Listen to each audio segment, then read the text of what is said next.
Que a graça e a paz do nosso Senhor Jesus Cristo estejam com todos vocês. Amém. Abramos nossas Bíblias em 1 Pedro, capítulo 3.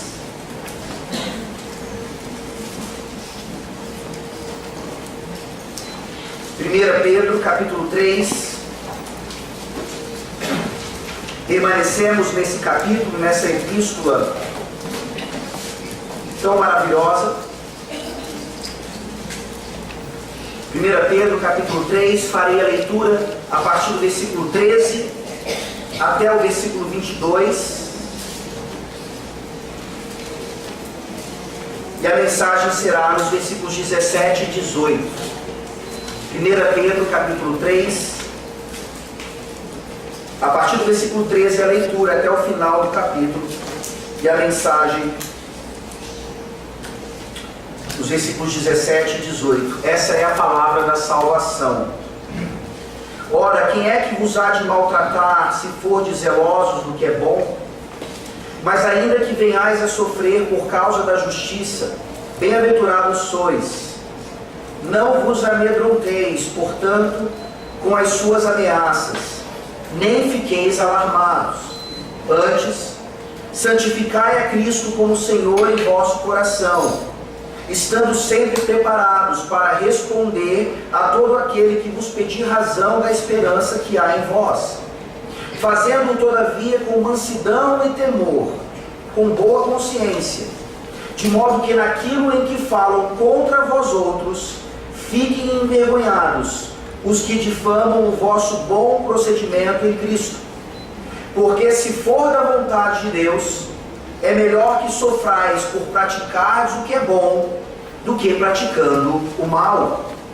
Pois também Cristo morreu uma única vez pelos pecados, o justo pelos injustos, para conduzir-vos a Deus, morto sim na carne, mas vivificado no Espírito, no qual também foi, e pregou aos espíritos em prisão, os quais no outro tempo foram desobedientes, quando a longanimidade de Deus aguardava nos dias de Noé, enquanto se preparava a arca, na qual poucos, a saber, 8 pessoas foram salvos, através da água, a qual, figurando o batismo, agora também vos salva, não sendo a remoção da imundícia da carne, mas a indagação de uma boa consciência para com Deus, por meio da ressurreição de Jesus Cristo, o qual, depois de ir para o céu, está à destra de Deus, ficando-lhe subordinados anjos e potestades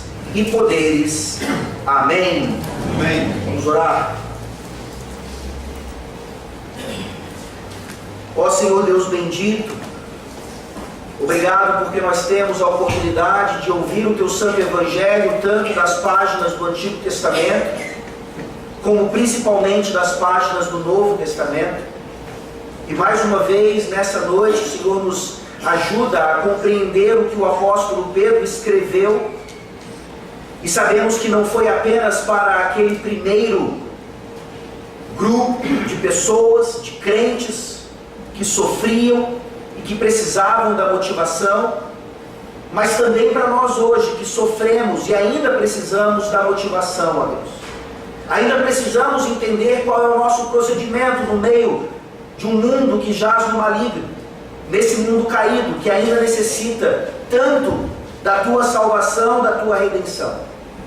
Ó Deus, nos ajuda hoje a entender, finalmente, os aspectos da defesa da fé, agora olhando especificamente para o tema, para a questão do sofrimento. Ó Senhor, nos ajuda a experimentar o sofrimento biblicamente. Nos ajuda a entender o que significa isso. Nos ajuda a não sermos convencidos por falsas doutrinas que tentam amenizar ou exagerar aquilo que o Senhor nos dá aqui de forma tão equilibrada, como o sofrimento de Jesus Cristo em nossas vidas. Nos ajuda nessa noite a perceber também como o Teu Santo Evangelho continua salvando pessoas. E o Senhor sabe exatamente as condições dos corações que aqui adentraram nessa noite. E é por isso que pregamos, para que o Teu Santo Evangelho, manifestando o poder do Teu Santo Espírito, continue salvando pecadores.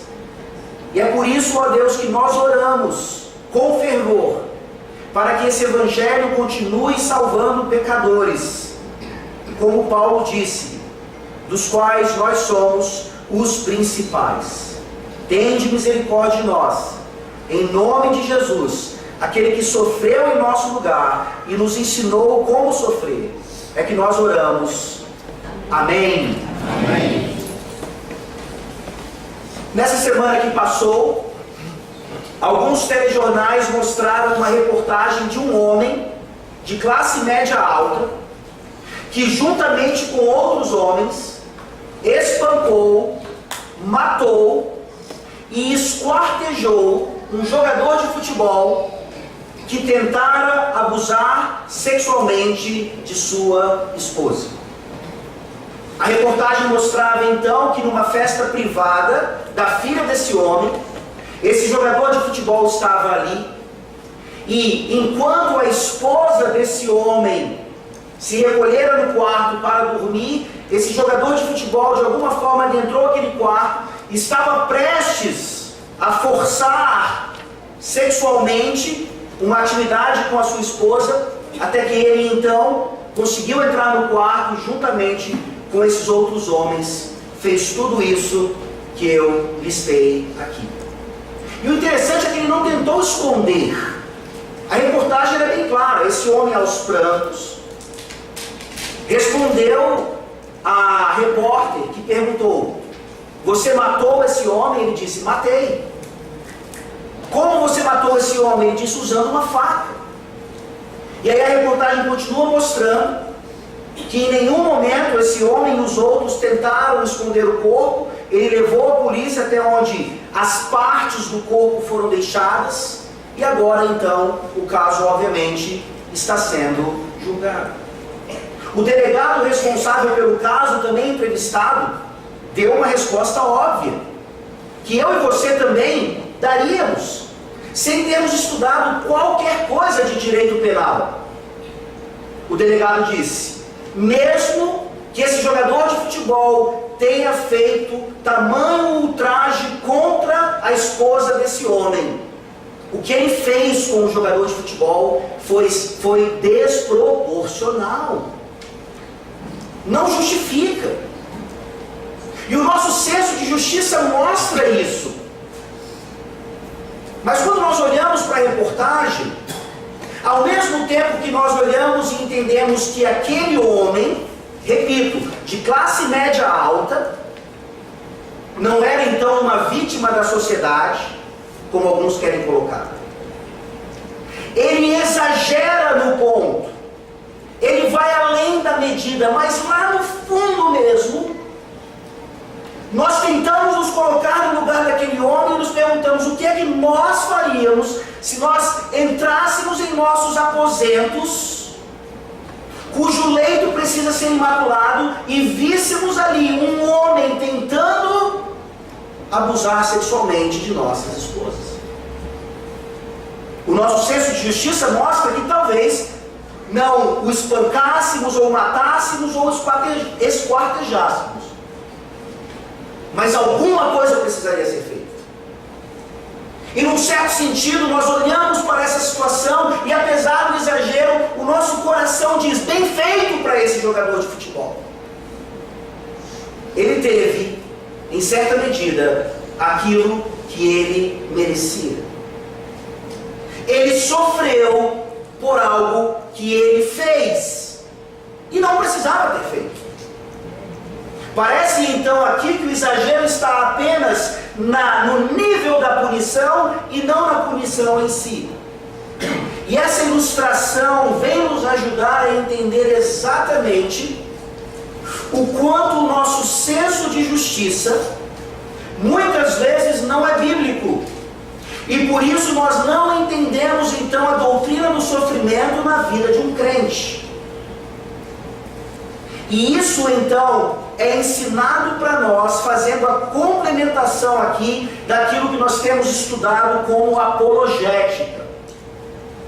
Esse é o terceiro sermão, então, agora, nessa parte de 1 Pedro 3, a partir do versículo 13. Quando nós começamos a ver ali, então, essa temática do sofrimento já foi apresentada. No versículo 14 você lê, né? Mas ainda que venhais a sofrer por causa da justiça. E aí Pedro começa a mostrar para aquele povo e para nós hoje como é que nós passamos por essas situações e ao mesmo tempo defendemos a fé, buscando a conversão daqueles que nos fazem sofrer. Aqui no versículo 15 e passando pelo versículo 16, ele nos dá, então, resumidamente, a estrutura da apologética e até mesmo a forma como devemos realizar isso. E nessa noite, então, terminando, concluindo essa temática, nós veremos que a questão apologética ou da defesa da fé, ela não é meramente cognitiva ou argumentativa e até de procedimento, mas ela envolve aquilo que eu estou chamando hoje de apologética do sofrimento. Defender a fé não se encerra num debate, numa argumentação que eu tenho com um ímpio, ou até com algum crente que discorda de mim em alguma doutrina. A temática da apologética completa envolve necessariamente a doutrina do sofrimento. É por isso, então, que tomando emprestado um outro versículo e fazendo uma paráfrase, vocês vão entender. A lição que nós aprendemos hoje dos versículos 17 e 18 de 1 Pedro 3, concluindo a temática da apologética, é a seguinte: aqueles que viverem apologeticamente neste mundo experimentarão sofrimento e assim serão mais parecidos com Cristo. Aqueles que viverem apologeticamente neste mundo inevitavelmente experimentarão sofrimento e assim serão mais parecidos com Cristo.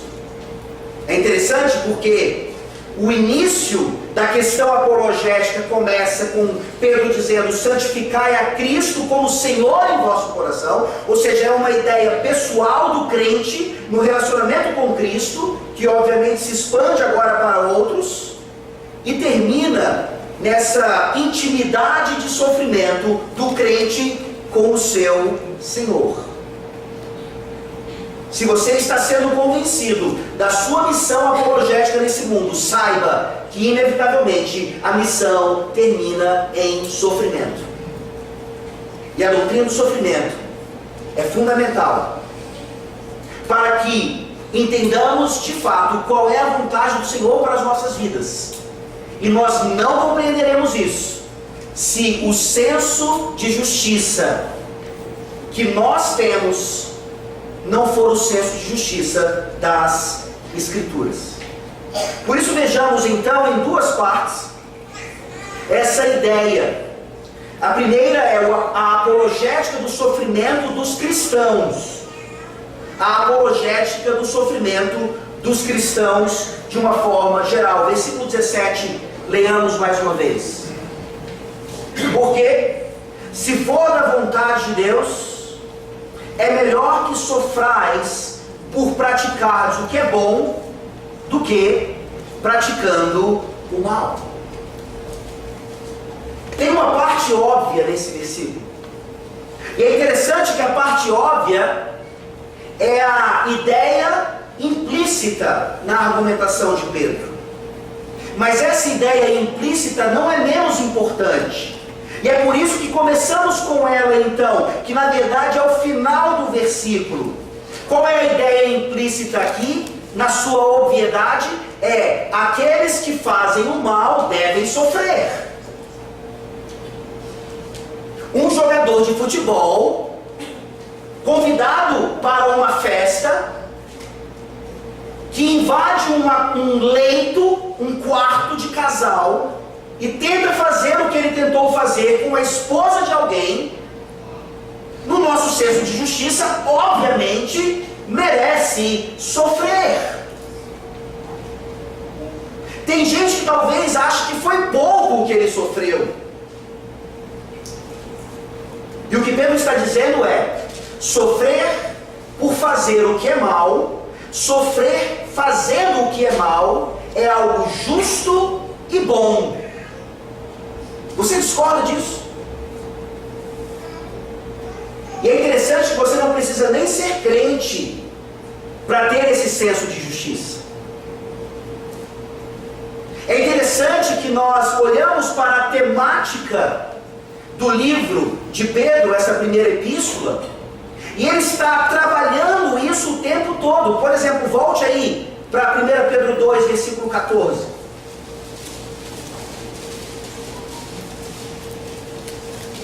1 Pedro 2, versículo 14 nos diz: quer as autoridades, como enviadas por ele, tanto para castigo dos malfeitores, como para louvor dos que praticam o bem. Vocês se lembram dessa mensagem? As autoridades aqui, elas não são necessariamente cristãs, mas elas são enviadas por Deus. Não há autoridade que não seja enviada por Deus. E o mais ímpio dos reis é chamado então para trazer sofrimento sobre aqueles que praticam o mal. E nós aplaudimos a justiça. E nós olhamos com muito desdém para aqueles que não são punidos, nem um pouquinho. E esse senso de injustiça, esse senso de impunidade, querendo ou não, ele reina no nosso meio, na nossa nação como um todo. Porque eu repito, não é necessário que você seja crente para entender algo que até as crianças entendem. Não ponha o dedo na tomada, ela vai e toma um choque. Eu avisei, da próxima vez vai tomar o choque e vai levar uma correção. O que a criança faz? E leva a correção. Pá! Você pensa que a criança aprendeu, mas a criança é uma pecadora desde a concepção. Nós entendemos isso. Não há crianças inocentes, apesar de muitos crentes assim pensarem. Essa criancinha então, que já levou o choque, que já levou a correção, ela agora, de forma ousada ou tímida, ela mais uma vez olha para você e o dedo vai para a tomada, porque ela sabe, e talvez não consiga se controlar, que ela vai levar o choque e que ainda por cima vai levar a correção. E a nossa conclusão não pode ser porque essa criança é sadomasoquista. Ela não gosta de sofrer, podem ter certeza disso. Mas ela gosta de pecar, ela tem prazer nisso, assim como eu e você temos. É por isso que agora, mesmo não sendo crente, você tem esse senso de justiça, e ainda mais sendo crente. Veja por favor em 1 Pedro 4, versículo 15.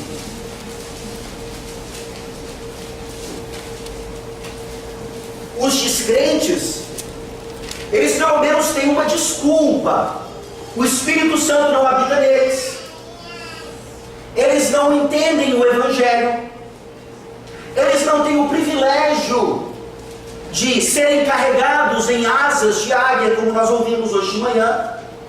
Não justifica o pecado e a injustiça que eles cometem. Mas os crentes então são ainda menos indesculpáveis, ou mais indesculpáveis, melhor dizendo.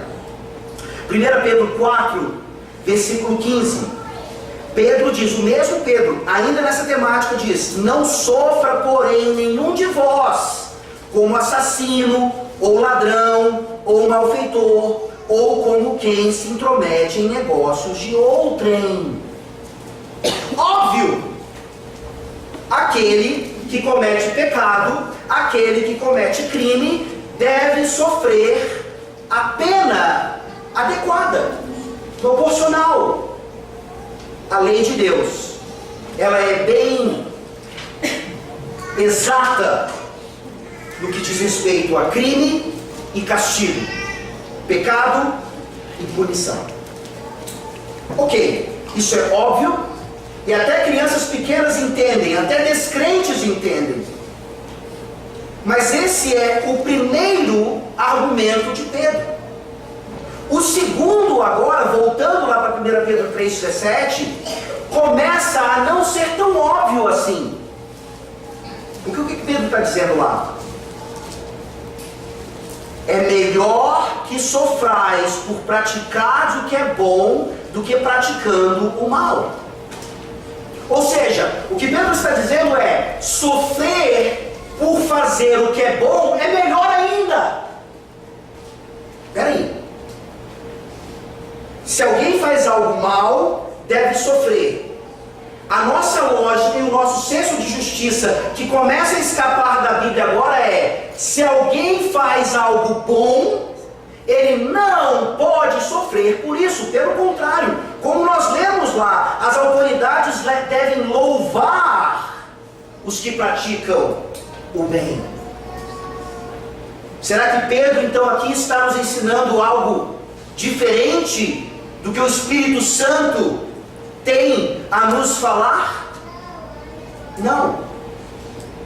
Porque, humanamente falando, de acordo com o que nós declaramos ser justiça, isso não faz o menor sentido, não há obviedade alguma. Mas diante do que Deus quer para nós, isso vai ficar evidente já já, isso faz todo o sentido. Mais uma vez, Pedro já falou sobre isso. Volte, 1 Pedro 2, versículo 20. Pois que glória há, se pecando e sendo esbofeteados por isso, o suportais com paciência? Se, entretanto, quando praticais o bem, sois igualmente afligidos e o suportais com paciência, isso é grato a Deus. E nós imediatamente, em nossa meninice, pensamos assim: ah, então Deus quer que nós sejamos sadomasoquistas? Então a doutrina do sofrimento na Bíblia ensina que Deus tem prazer no nosso sofrimento e nós devemos ter prazer também nisso? Não. Assim como uma criança que bota o dedo na tomada não tem prazer no sofrimento, nós também não temos prazer no sofrimento. Mas isso não significa que não devamos entender que quando sofremos por causa da justiça, por causa do nome de Cristo, por causa do Evangelho, que isso não é bom. Aliás, como Pedro disse, é ainda melhor. Se você sofre por algo que você faz e que merece a punição, aos olhos de Deus, é melhor ainda quando você sofre e ao invés de ser elogiado ou louvado, você é esbofeteado, ou colocado na cadeia, ou não recebe aquilo que você aguardava, ou coisas parecidas. Essa é então a justiça de Deus num mundo caído. E aqui nós precisamos nos confrontar para ver se nós entendemos isso de fato. Por que não faz sentido para nós? Porque de acordo com o nosso senso de justiça, nós não merecemos sofrer. Você se sente assim quando o sofrimento bate na sua porta? Quando as coisas não acontecem do jeitinho que você planejou? Quando Deus parece então jogar aquela bola de curva, como nós já vimos aqui num sermão sobre o Êxodo? No final das contas, você não aceita a doença, você não aceita os percalços dessa vida, porque você não merece isso. Você acha que entende a doutrina da graça, mas no final das contas, você acha que você merece todas as boas dádivas do Pai das luzes porque você faz por onde? Você obedece a Deus. Você não é tão mau quanto outros, até mesmo cristãos. Você trabalha duro. Você se sacrifica. Você até guarda o dia do Senhor como tantos outros não guardam. E mesmo assim você não prospera. E mesmo assim parece inútil. E mesmo assim parece que você está fazendo coisas que não adiantam para nada. É isso que Pedro está desafiando aqui. Não faz sentido para nós, porque nós ainda não entendemos qual é a vontade de Deus para as nossas vidas. E é por isso que o argumento começa exatamente assim. Nós olhamos para o final do versículo entendendo que o sofrimento ele é proporcional àquele que pratica o mal. Pedro, de uma forma maravilhosa aqui, desafiando os nossos conceitos, diz que é melhor ainda sofrer por praticar o bem, e obviamente isso acontece com os que querem viver piedosamente em Cristo Jesus. Mas ele começa então o versículo dizendo, porque se for da vontade de Deus. E aqui esse se, ele não é condicional. Deixa eu mostrar para vocês isso. Por favor, vá para Filipenses, capítulo 2. Nós já vamos voltar para Filipenses também. Mas é importante eu mostrar para vocês aqui uma regrinha do português, onde o se, ele não é tido como uma partícula condicional. Se isso acontecer, então tal coisa também acontecerá. É uma forma, é um uso da linguagem que nos mostra, na verdade, que aquilo está acontecendo. Filipenses 2, a partir do versículo 1. Olha como aqui a tradução do grego, ela é adequada e nos mostra, então, essa função na língua portuguesa. Paulo diz, se há, pois, alguma exortação em Cristo, alguma consolação de amor, alguma comunhão do Espírito, se há entranhados afetos e misericórdias, completai a minha alegria, de modo que penseis a mesma coisa, tenhais o mesmo amor, sejais unidos de alma, tendo o mesmo sentimento. Então Paulo está dizendo aqui, se essas coisas existirem, então façam assim. A linguagem é clara. Porque essas coisas existem, vocês devem agir de forma unânime. É exatamente isso que Pedro está dizendo lá. Se for da vontade de Deus, traduzindo para a nossa compreensão porque é da vontade de Deus que os seus filhos sofram, principalmente quando eles praticam o bem.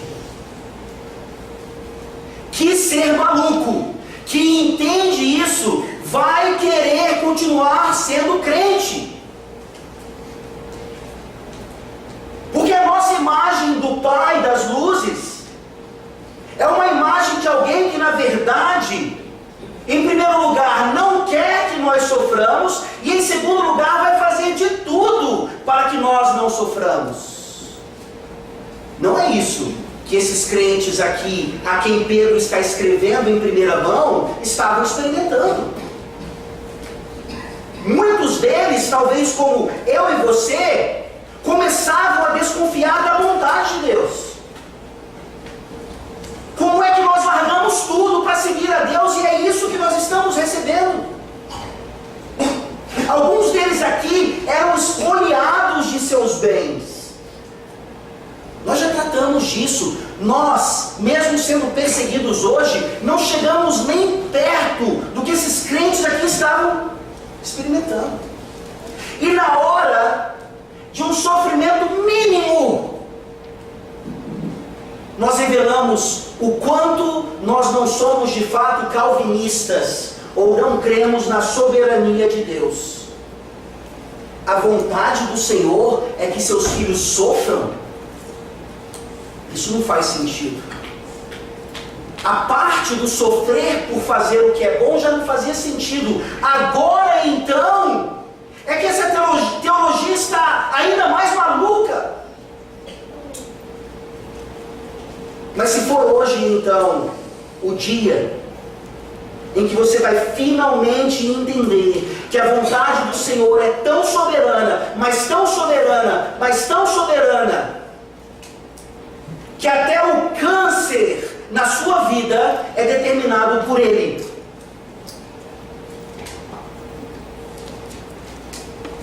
Você merece o câncer?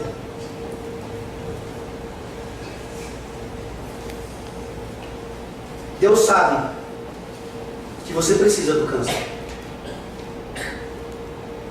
Nós não devemos entrar aqui na questão do merecimento, porque aí sim a nossa teologia se mostra ainda mais antibíblica.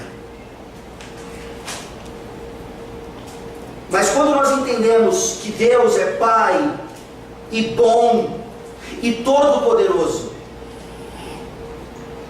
faz sentido para mim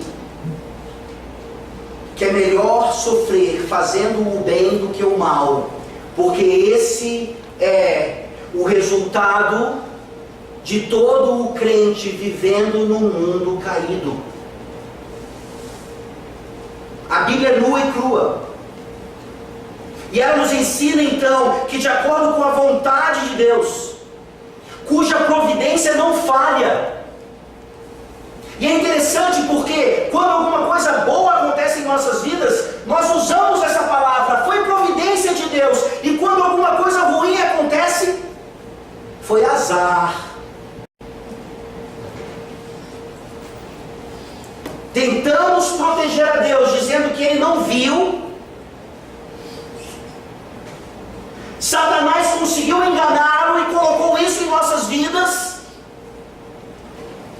Mas agora Ele vai tirar, porque Ele é bom e Ele não quer me ver sofrendo. O sofrimento, principalmente quando nós fazemos o que é bom, ele nunca é aleatório e muito menos em vão. Você vai sempre saber porque é que Deus, na sua vontade, vai fazer você passar por sofrimento? Não, não vai. Nós queremos saber, seria mais fácil saber. Como um cego, que antes, quando tinha a visão, ele era egoísta, ele não tinha amigos, ele não estava nem aí para Deus, mas depois do acidente agora, que tira a sua visão, ele pode falar, graças a Deus eu estou cego, porque essa cegueira me levou até Deus. Esse propósito é fácil. Mas por que é que você sofre? Por que é que você não tem o que você gostaria de ter? Deus não nos dá essas respostas. O que nos diz é que se você hoje está sofrendo, isso sem dúvida alguma, ou tem a ver com algum mal que você fez, e é uma consequência direta, ou tem a ver com o bem que você faz pelo nome de Cristo. E isso também é uma consequência direta, e ainda melhor do que esse outro sofrimento aqui. A.W. Pink, em seu livro A Soberania de Deus, ele escreve: Deus é sábio demais para errar e muito amável para causar uma lágrima inútil em seus filhos. Ele é sábio demais para errar, para deixar que coisas aconteçam aleatoriamente, e muito amável para causar uma lágrima inútil em seus filhos.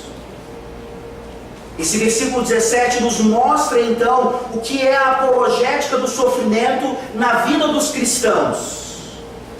E se você não entendeu isso ainda, volte para Filipenses, por favor. Filipenses capítulo 1.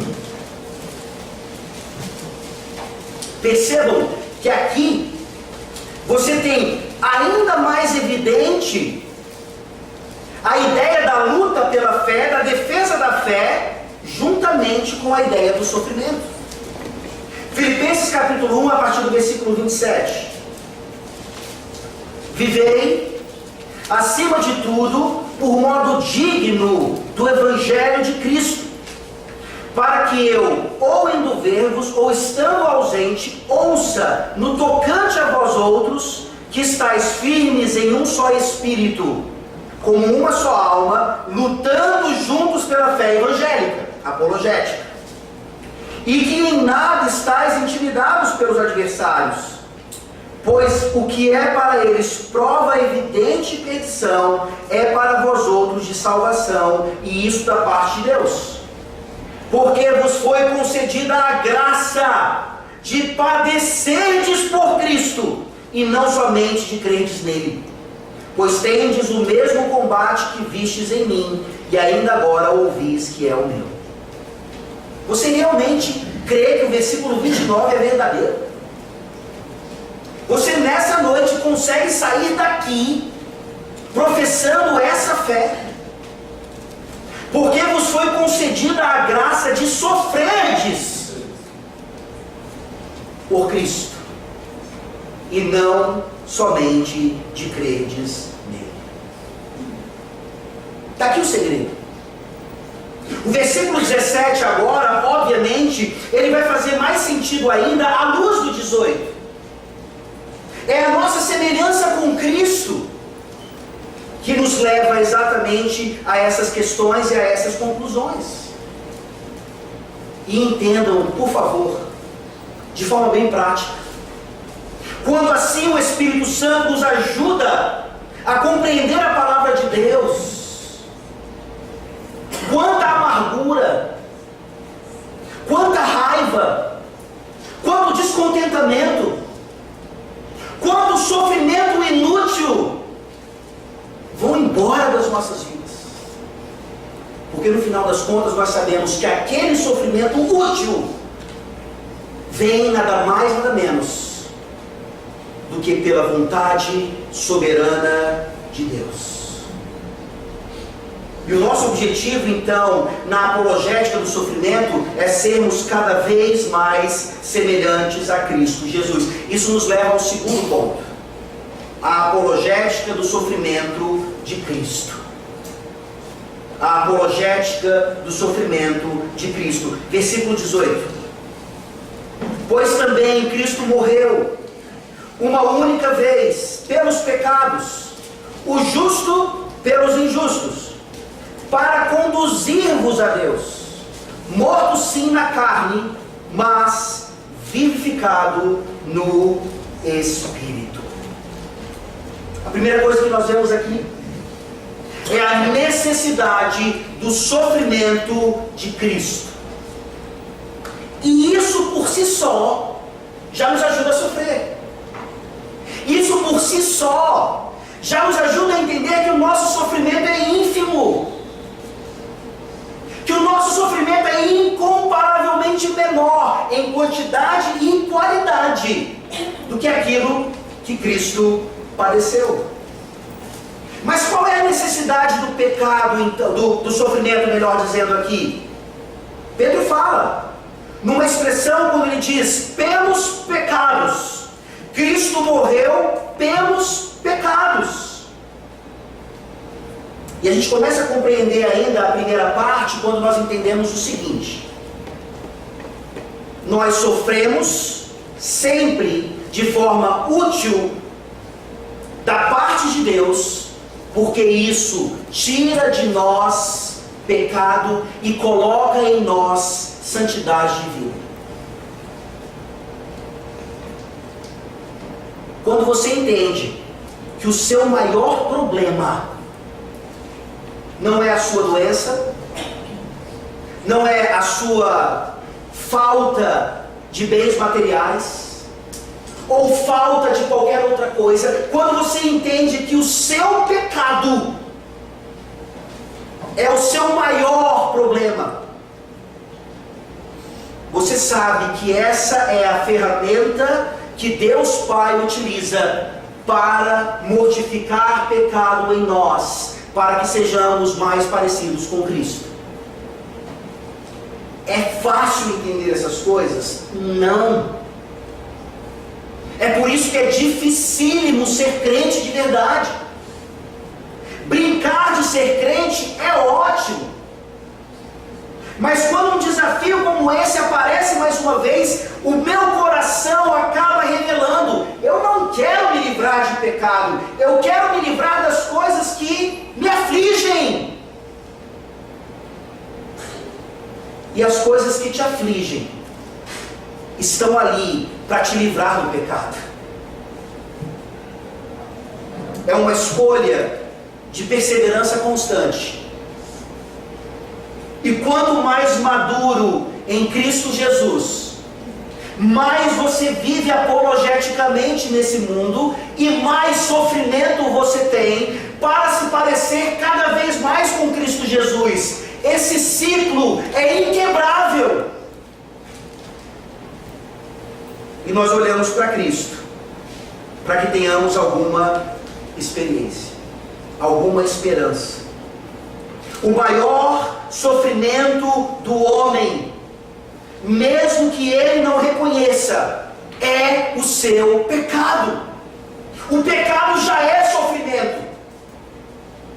Aquele homem que invadiu o quarto, os aposentos, para abusar sexualmente uma mulher, ao fazer aquilo, ele já estava sofrendo, ele já estava fazendo a mulher sofrer, ele faria a família toda. Pecado é sofrimento, não tem como fugir disso. Mas o pecado é prazeroso. Por que a gente peca? Porque dá prazer. A gente peca porque a gente gosta de botar o dedo na tomada. Mas é sempre sofrimento, sempre, sem exceção. E por favor, entendam aqui agora, qual é o maior sofrimento que o pecado traz para as nossas vidas. Abra sua Bíblia em Isaías 59. Isaías 59.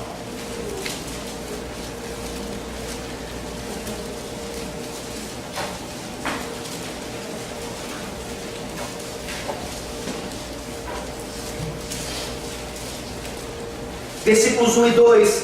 Esse texto é conhecidíssimo, mas importa que o repitamos aqui. Isaías 59, 1 e 2. Eis que a mão do Senhor não está encolhida, para que não possa salvar, nem surdo o seu ouvido, para não poder ouvir, mas as vossas iniquidades fazem separação entre vós e o vosso Deus, e os vossos pecados encobrem o seu rosto de vós, para que vos não ouça. Qual é o pior sofrimento de um homem, inclusive de um crente? É essa separação de Deus por causa do pecado. E nós, infelizmente, ainda não entendemos plenamente isso. A necessidade, então, de Cristo ter sofrido até a morte, foi por causa dos pecados. E voltando lá para 1 Pedro, versículo 18, 3,18. Essa necessidade se manifestou, como Pedro aqui diz, uma única vez. Extremamente necessário, mas suficientemente manifestado uma única vez. Qual é o contraste aqui? O contraste principal é com o sangue dos animais que eram sacrificados no Antigo Testamento. O sangue de animais nunca seria suficiente. É por isso que eles eram mortos e sacrificados constantemente. E esse ritual nunca terminava, até que o Cordeiro que tira o pecado do mundo viesse e derramasse o seu sangue de uma vez por todas. Mais uma vez, a necessidade do sofrimento pelos pecados se manifesta então de forma suficiente uma única vez. Aprenda, por favor, que essa é a maior heresia da missa.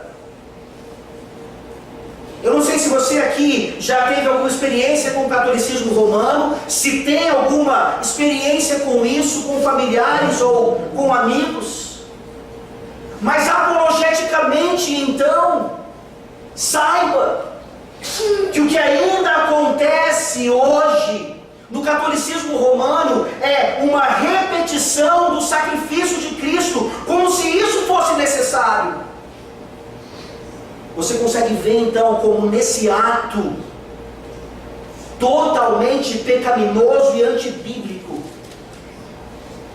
eles não entendem o que é a satisfação do pecado pelo único sacrifício realizado por Cristo.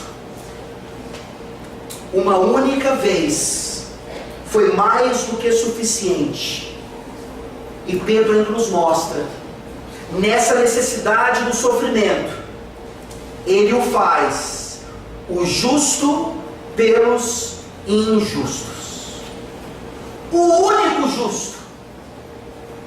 Não há um justo, nenhum sequer, a não ser aquele que é descrito nos Salmos como o justo, que é descrito em toda a Escritura como o santo. E ele morre por todos nós, que somos injustos, e nos achamos tão justos, que confessamos de fato, somos injustos, mas o nosso coração ainda diz: você é tão bom, você é tão justo, você é suficiente para você mesmo.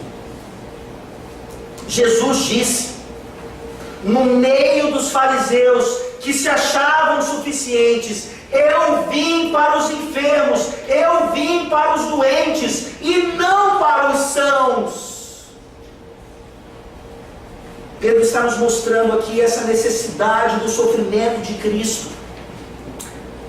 E nós só compreenderemos isso quando nós entendermos de fato o quão injustos somos.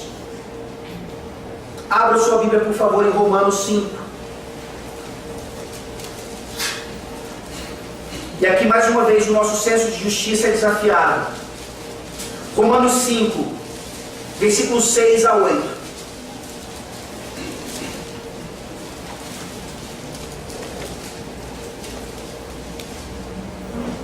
Romanos 5, de 6 a 8, dizem assim: porque Cristo, quando nós ainda éramos fracos, morreu a seu tempo pelos ímpios, injustos, pecadores. Dificilmente alguém morreria por um justo, ele não precisa. Pois poderá ser que pelo bom alguém se anime a morrer. Ao mesmo tempo que o justo não precisa, alguém olha para um justo ou para um bom e diz: mas ele merece. Eu vou me sacrificar por ele porque ele merece. Ele faz por onde? Olha o versículo 8. Mas Deus prova o seu próprio amor para conosco, pelo fato de ter Cristo morrido por nós, sendo nós ainda pecadores.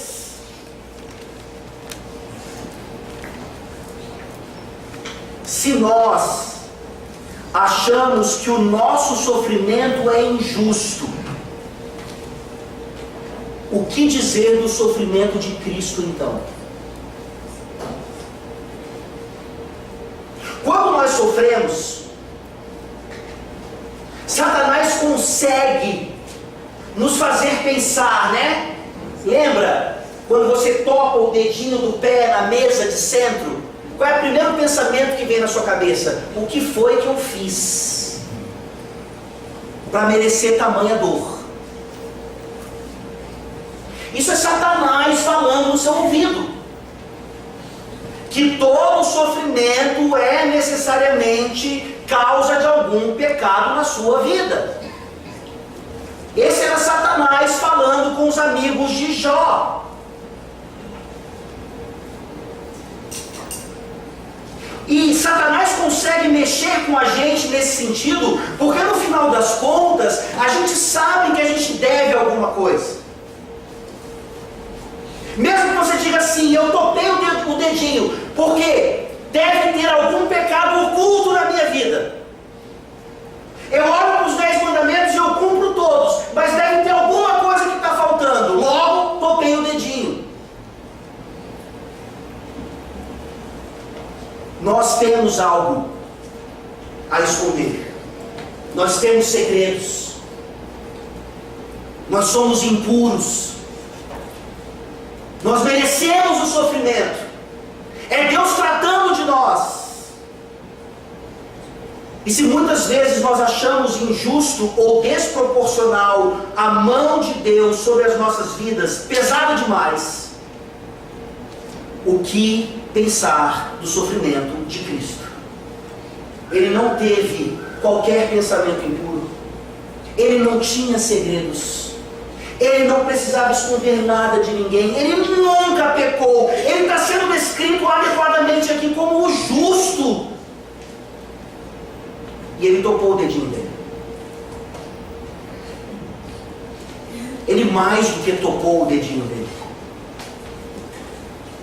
O versículo está aqui nos dando o resumo do que é o Evangelho. Nós cantamos um pouquinho a respeito da cruz, da fronte ensanguentada, e o que o justo, inocente, precisou sofrer para que eu e você fôssemos o que, meus irmãos? Olha aqui o versículo. A necessidade do sofrimento de Cristo, do justo, do santo, do inocente, para conduzir-vos a Deus. Isso nos lembra do sermão de hoje de manhã.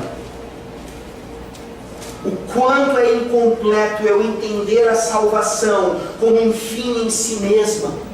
A salvação é um meio de condução a Deus. Esse é o objetivo final. O sofrimento de Cristo é para nos tirar da nossa alienação em relação a Deus e nos levar para essa intimidade perfeita e plena com Ele, para nos conduzir a Deus. E você pensa aqui em algumas tentativas de aproximação. O homem sabe, no final das contas, que esse é o seu pior problema. O homem sabe que ele precisa se livrar do sofrimento de alguma maneira, então ele inventa cerimônias religiosas.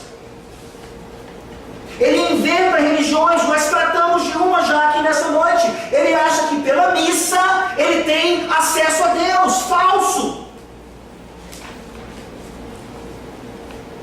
Ele tenta então esse acesso ou essa condução por meio de obras. Talvez a principal manifestação disso seja o próprio Espiritismo, que tenta então se aproximar daquilo que eles chamam de divino, realizando boas obras. Ou até mesmo essa condução a Deus é buscada por meio da natureza. Cada vez mais nos dias de hoje, religiões místicas da natureza se manifestando.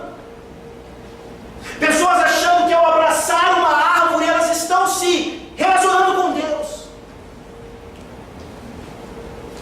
Quanta loucura e quanta necessidade ainda desse sofrimento perfeito de Cristo. A lista é enorme, mas aqui nós já entendemos a questão. E aqui nós entendemos então que para sermos conduzidos a Deus, para termos paz com Deus, isso só é mediante a paixão de Cristo. E quando você observa aqui, tanto no versículo 14 quanto no versículo 17, quando a palavra sofrer aparece como um verbo, você vai ver que a mesma raiz desse verbo no grego é aquilo que dá origem àquilo que nós chamamos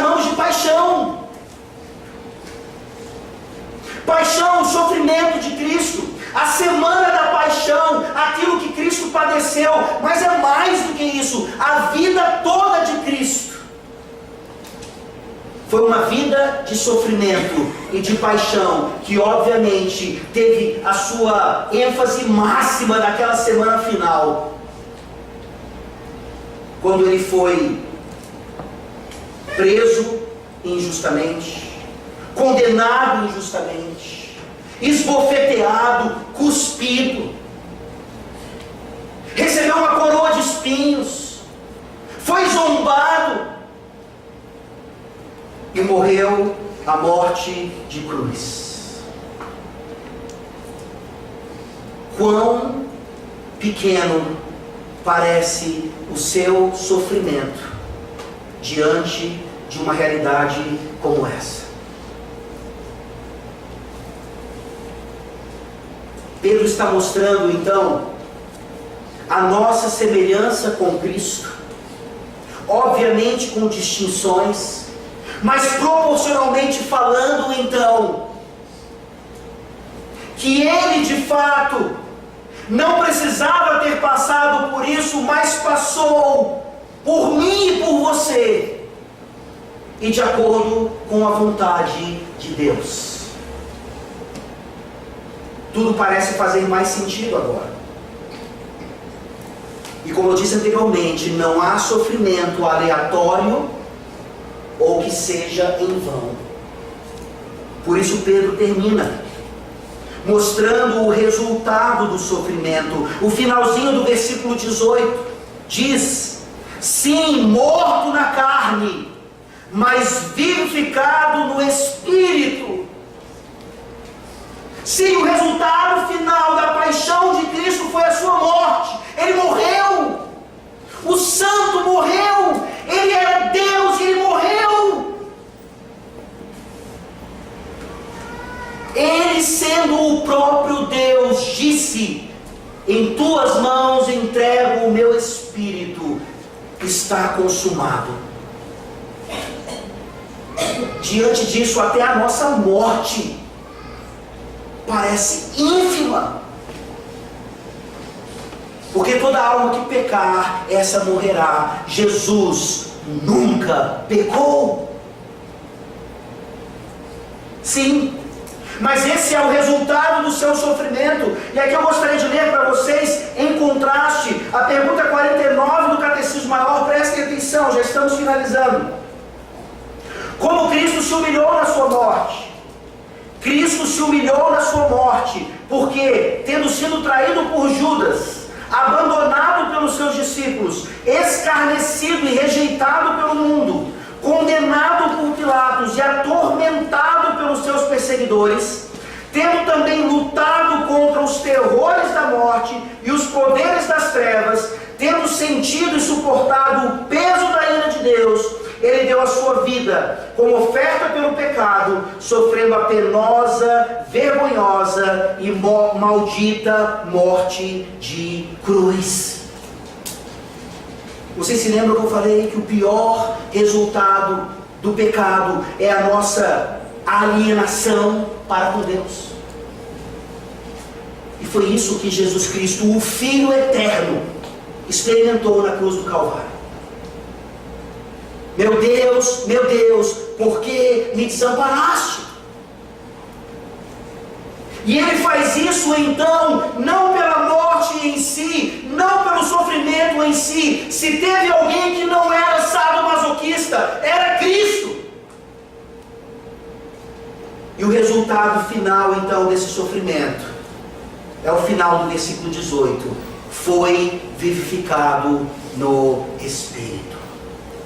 E por favor entendam aqui, apesar de haver um contraste entre carne e espírito, esse espírito aqui é com letra maiúscula. Ele foi vivificado no Espírito Santo. Qual é a outra forma que nós conhecemos isso? Ele foi ressuscitado no Espírito Santo. O seu corpo não conheceu corrupção.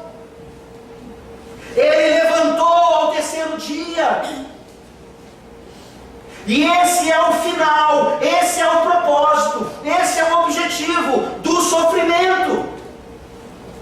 E se nós ouvirmos a pergunta 49, agora ouçamos com maior afinco ainda a pergunta 52. ressurreição, Cristo foi exaltado na sua ressurreição em não ter visto a corrupção na morte, pela qual não era possível que ele fosse retido. E o mesmo corpo em que sofrera, com as suas propriedades essenciais, sem a mortalidade e outras enfermidades comuns a esta vida, tendo-se realmente unido à sua alma, ressurgiu dentre os mortos, ao terceiro dia, pelo seu próprio poder. E por essa ressurreição, declarou-se Filho de Deus, por haver satisfeito a justiça divina, ter vencido a morte e aquele que tinha poder sobre ela, e ser o Senhor dos vivos e dos mortos. Tudo isso fez ele na sua capacidade representativa, como cabeça de sua igreja, para a justificação e vivificação dela na graça, apoio contra os inimigos e para lhe assegurar a sua ressurreição dos mortos no último dia. Isso faz sentido para você? Então tudo que veio antes faz sentido também. E nesse aspecto, nós olhamos então para tudo o que foi dito. E eu mais uma vez eu pergunto: será que o seu sofrimento é desproporcional à sua vida? Você consegue responder isso? Ao responder se o sofrimento de Cristo foi desproporcional à vida dele. E quando nós olhamos só para ele, nós entendemos que sim, ele não merecia aquilo, mas porque ele se identificou conosco de tal maneira, não foi nada desproporcional. Ele precisou passar exatamente pelo que ele passou. E ainda mais porque, se nós considerarmos a paixão de Cristo desproporcional, então a sua recompensa também é desproporcional. Quem aqui não quer ressuscitar no último dia? Não tem como ressuscitar, meus irmãos, sem que Cristo tenha sofrido por nós e nos faça entender de uma vez por todas que antes da ressurreição há sofrimento para nós também, e cruz, e paixão, e tantas outras coisas que Paulo chama de graça nas nossas vidas, não apenas de crermos nele, mas também de padecermos por causa dele. Que Deus tenha misericórdia de nós e nos ajude a entender a apologética do sofrimento. Vamos orar.